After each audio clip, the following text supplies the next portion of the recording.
There are a few things you need to know before hitting the road.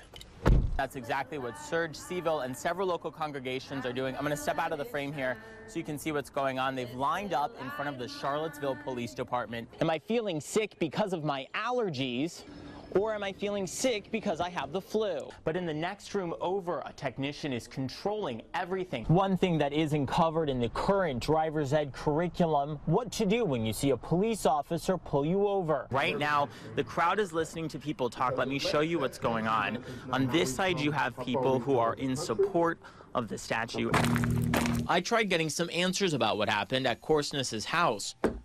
No one answered. They take them and they hand them off to the Habitat for Humanity store where they sell the little seedlings that these kids have raised. From the windows to the walls, this entire structure looks brand new for students and faculty to enjoy. There's some businesses right off the bridge, like Barbie's Burrito Barn, that are a little worried about the impact that these changes will have in the next several months.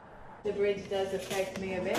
Barbie's Burrito Barn just opened 5 months ago. I found this tiny little place under the Belmont Bridge that I thought was perfect. Owner Barbara Brannick, aka Barbie, sells California-style Mexican burritos. The food I grew up on that my mother cooked, and I just hung in the kitchen with her and learned. Where you go, sir? Most of Barbara's customers walk to her on the Belmont Bridge. I have lots of regulars that come at least once a week, sometimes twice a week, and they walk over from City Hall over and have lunch. But the only open sidewalk on the bridge has to close. The city says conditions have degraded too much for people to walk on it. It's going to have a lot of effect with the foot traffic coming to my restaurant. Fortunately for Barbie's Burrito Barn, the city is listening. But we know that pedestrian access is very important in this area, and so what's going to happen is that the pedestrian traffic and also bicycle traffic will actually move into the roadway. At the end of February, part of the road will become the new sidewalk, dividing people from cars with a jersey wall. The bridge itself for vehicular traffic is still perfectly safe and perfectly capable of holding not only the concrete barriers, but vehicles and pedestrians. It's good news for one burrito barn that calls the Belmont Bridge home. I say, come on, come on. We'll find a place for you to park if you can't walk.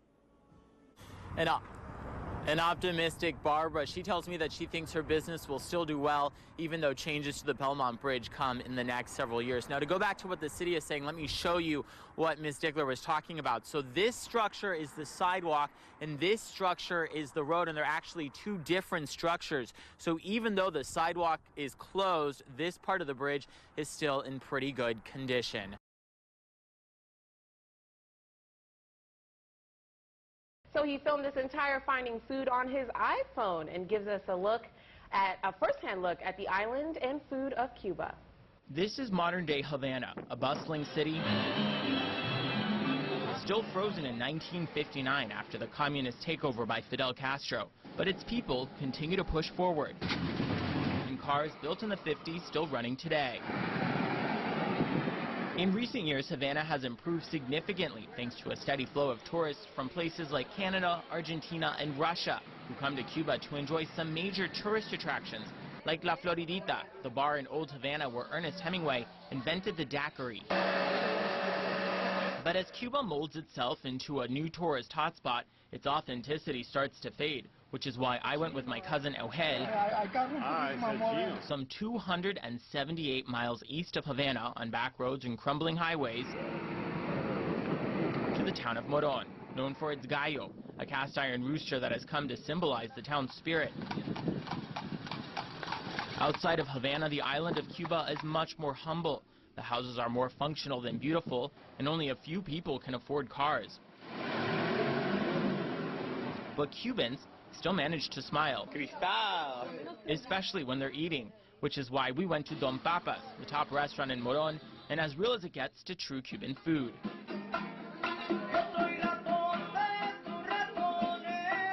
Don Papas is a typical Cuban restaurant. There are no windows and the tablecloths are made of plastic. On the wall hangs a picture of Fidel Castro over a Cuban flag, and underneath that, a boombox that plays reggaeton music. But despite its modest appearance, the food is some of the best I've ever had.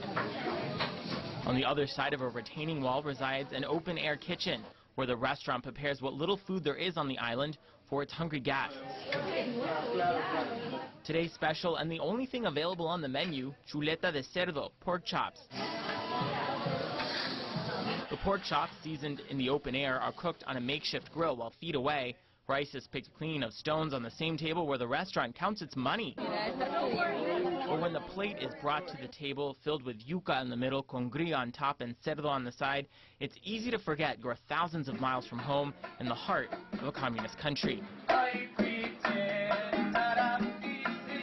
Especially when the band starts to play their own Cuban rendition of the Beatles. In Havana, Tomas Harmon, CBS 19 News.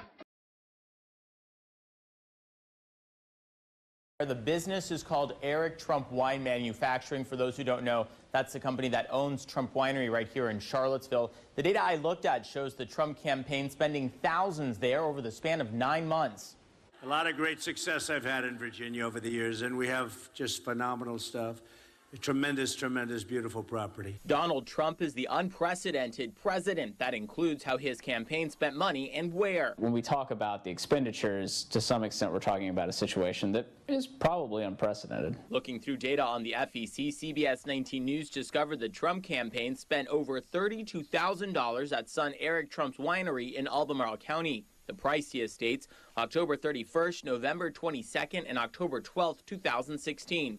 All for facility rental or catering services. His personality and how he's acted as a candidate and now president in terms of his relationships with his family, it's very understandable that he would use venues, or his campaign would use venues that they're very familiar with.